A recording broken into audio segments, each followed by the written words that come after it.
அடுத்தபடியாக யோக சித்தியில் உலகு உயிர் அதனுடைய விளக்கத்தையும் அதுக்குண்டான சூத்திரத்தையும் நம்ம பார்க்கலாம். ஒவ்வொரு உயிரும் உலகின் வினைக்கணியாய் தெய்வம் படைக்கும் எனத்தே.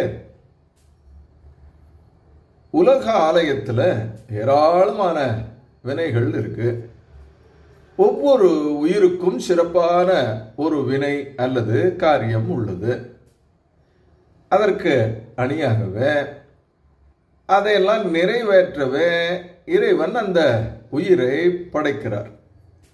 உண்ணுவது, உறங்குவது, பேணுவது இதெல்லாம் எல்லா உயிர்களுக்குமே பொது வினைகளாக இருக்கு. இவற்றையெல்லாம் தவிர ஒவ்வொரு உயிருக்கும் சிறப்பான வினை உண்டு. இயேசுநாதர் அன்பு பொறுமையை சிறப்பாக விளக்க வந்தார். சங்கரர் ஆத்ம ஞானத்தையும், குருநானக் சமரசத்தையும், மகாத்மா சத்திய சக்தியையும் விளக்க வந்தாங்க. இப்படி ஒவ்வொருவரும் ஒரு சிறப்பான வினைக்கு அணியாக வருகிறாங்க. அமைதியாக இருந்து மனசாட்சியை தொட்டு பார்த்தால் அந்த வினை தெரியும். வினைக்களவு தோற்றம் விமலன் அருளாலே அனைத்துயிரும் வீடடைதலாம். சொந்த வினை, வந்த வினை என்று இரு வினைகள் உண்டு. தன் உடல் பாதுகாப்பிற்கும் குடும்ப வளர்ச்சிக்கும் ஏற்பட்ட மாமூல் காரியங்கள் சொந்த வினைகள். ஒவ்வொரு உயிருக்கும் ஒவ்வொரு அருள் புலமை உள்ளது. அதை வளர்த்து உலகிற்கு உதவுதலே வந்த வினை. உயிர் வினை ஜீவன விரதம் ஆகும். வந்த வினையை அறிந்து சித்த சுத்தியுடன் செய்ய தொடங்கினால் இறைவன் அருள் மேல மேல ஊக்கி நடத்தி இடையே வரும் பந்த துவந்தங்களை எல்லாம் அறுத்து எறிந்து விடுதலை தரும். போக்கு வரவற்ற பூரணனை கூடுதற்கே மீ கூர்த்து செல்லும் உயிர் மேல். அதாவது வினையுள்ள வரையில உயிருக்கு போக்குவரவு உண்டு. போக்குவரவு இல்லாத பரிபூரணன் யாரு? இறைவன் தான். அவனுக்கு கூடுவதே உயிரினுடைய இன்பம், சுதந்திரம், விடுதலை, அமைதி. இதற்காகத்தான் உயிர் மேல மேல அறிவு முதிர்ந்து ஆணவம் தேய்ந்து கூர்த்து செல்கிறது. இங்க கூர்த்துன்னா என்னன்னா மாறுதல் அடைவது, பரிணாமப்படுவது, திருந்தி திருந்தி மாசு நீங்கி மேலோங்குதல். உயிர் கல்லில் உறங்குகிறது, புல்லில் உணர்கிறது, விலங்கில் ஐம்புலன் கொண்டு வாழ்கிறது, மனிதனில் மனம் கொண்டு நினைக்கிறது. மனமாசு அகன்று முக்குண விகாரமில்லாமல் உள்ளத்தானை கலந்து நின்றால் வினைத்தலை உதிரும், விடுதலையும் எய்தும். கட்டற்ற இறைவனை கலக்கலாம். ஜீவ யாத்திரை அருள் வழி பற்றி அறிவாலயத்திற்கு சென்று சுத்த பரிபூரண சச்சிதானந்தன கூடி நிறைவு பெறுகிறது.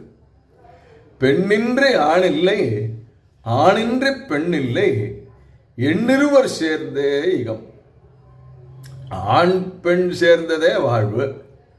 ஆண் இல்லாம பெண் இல்லை, பெண் இல்லாம ஆண் இல்லை. அதனால இருவரும் ஒரே உயிரின் இரண்டு தோற்றம். இருவரும் சரி நிகரானவர்கள் தான். கதிரும் கதிரவனும் போன்றவர். பெண் சக்தி, அன்பு, அருள், அழகு, எழில். ஆண் அறிவு, வீறு, வீரம், வினைத்திரல். ஆண் மூளை, பெண் உள்ளம். யோகம், போகம், சுத்த முக்தி அனைத்தும் இருவருக்கும் சம உரிமைதான். வேறுபாடு எல்லாம் விகற்ப மனமயக்கம், ஊறுபாடு ஒன்றே ஒதுக்கு. மனிதனை மனிதன் வேறுபடுத்தி பிரிப்பது மனமயக்கம்தான். மனம் நன்மை தீமை ஆகிய இரண்டு வேறுபாடு உடையது. மனம் ஆசை, ஆணவத்திறன். இதுவே ஆன்ம முன்னேற்றத்திற்கு ஊறுபாடு, இடர். சாதி மத வேறுபாடுகள் மன தோற்றங்கள் தான். மன வேறுபாடு இன வேறுபாடு, போட்டி பொறாமை அடிதடிகள் எல்லாம் மன வேறுபாட்டின் ஆட்டம்தான். உள் உண்மை ஒன்றையே பற்றி மன விகாரத்தை நாம் விட்டுட்டோமானால் இடரில்லாமல் ஆன்மா முன்னேறி சுத்த சுதந்திர சமத்துவ சித்தி பெற்று நிலவும். உலகத்தில் வாழ்வு எப்படி? தன்னியல்வான் தெய்வம் தன்னை அறியாக்கால் என்ன பயன் இப்பிறவியே? அதாவது மனித இயல்பு தெய்வத்தன்மையுடையதுதான். அது நீ யாரு? தெய்வத்தன்மையன். தெய்வத்தன்மையை ஆசை, ஆணவம் முதலிய அசுத்த தன்மைகள் மறைத்து கொண்டிருக்கிறது. வாய்மை, தூய்மை, அன்பு, அருள், அமைதி, அறிவு, தியானம், தியாகம், யோகம் இப்படி ஏற்பட்ட சாதனங்களால அந்தரங்க சுத்தி பெற்றால் தெய்வ நிலை புலப்படும். அதன் சட்டையே மானிடம். தெய்வத்தன்மையை அறிந்து அது ஆதல மானிடத்தின் பயன். அது இல்லாமல் மனித பிறவி என்பது வீழ்தான். ஆட்சி பெற்று உள்ளே அகில விளையாட்டை காட்சிப்போர் கண்டு களி. உலகம் இயற்கையின் ஆடல். அதை ஒரு நாடக காட்சி போல கண்டு மகிழ வேணும். இந்த காட்சிக்கு தன்னாட்சி, ஆத்ம சுயராஜ்யம் வேணும். இயற்கையினுடைய முக்குணங்கள் கோடி கோடி உருவெடுத்து விளையாடுகிறது. எல்லாம் மனவிகார நாடகங்கள் தான். மனத்தை வென்றால் எந்தவித விகாரமும் இல்லாமல் உலக ஆடலை சாட்சியாக காணலாம். நரவேடம் பூண்ட அமரரே நாம் எல்லோருமே. நமது மெய்நிலைக்கு அழிவில்லை என்று நாம உணரலாம். எத்தனையோ காரியங்கள் இந்த வினை உலகில், அத்தனையும் ஆடல் எனலாம். உலகம் எல்லையற்ற ஒரு தொழிற்சாலை. இதுல அவரவருடைய குணங்களுக்கு ஏற்றபடி கோடிக்கணக்கான காரியங்கள் நடக்கிறது. நன்மை, தீமை, இன்பம், துன்பம் ஆகிய இந்த இரண்டு விகாரங்கள் உலகில் விளையாடுகின்றன. இவை முக்குண இயல்பின் ஆடல் என்று அறிந்து நாம் பற்றற்ற சாட்சியாய் இருக்க வேண்டும். உலகம் திரை, முக்குணங்கள் படக்காட்சிகளாக அதில் ஆடுகிறது. திரையில ஒளி வீசும் விளக்க சுத்த ஆன்மா, அது சாட்சியாய் இருக்கிறது. அதன் ஒளியில் பல நாடக காட்சிகள் ஓடி விளையாடுகிறது.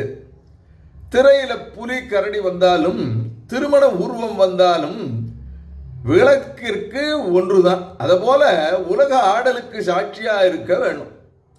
நாடகம் பார்ப்பது போல உலகையும் ஒரு இயற்கலை நாடகமாக பார்க்க வேண்டும். வினை உலகை அஞ்சாத வீரன் போல வெல்க மன உறுதியாலே மகிழ்ந்து. உலகை பார்த்து தளரக்கூடாது.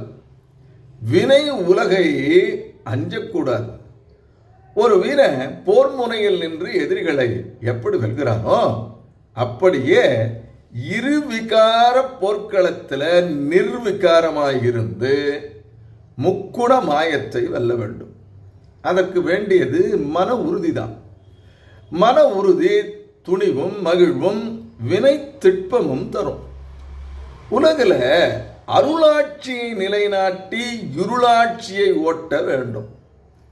மனோஜயம் பெற்ற வீரர்கள் மனமாய துயர்களை ஒழிக்க வேண்டும். அந்த ஆத்ம சக்தியுடன் கூடிய கர்ம வீரர்கள் உலகத்தை வென்று அருள் அரச நாட்ட வேண்டும். உள்வெற்றி தான் உலக வெற்றி. அகிலவாழ் வத்தனையுமான் மவிரிகாக விரிவாக நிகழ்வதே உண்மை நிறைவு. மனிதனின் உண்மையான நிறைவு பிறவி பயன் என்பதுதான் என்ன? அவன் எப்படி பரிபூரணம் பெறுறது? முடிவில் பந்த துவந்தமற்ற சுத்த ஆன்மாவாகவே தன்னை காண வேணும். மனமயக்கம் ஒழிந்த தூய அமைதி நிலையில் இந்த தற்காட்சி கிடைக்கும். தற்காட்சியால தன்னாட்சி வரும். தன்னறிவால அச்சம் ஒழியும். அறிந்தவன் எதற்கும் அடிமைப்பட மாட்டான். அவன் தனக்குத்தானே அரசன். தான் எதுவோ அதுவே எல்லாம்.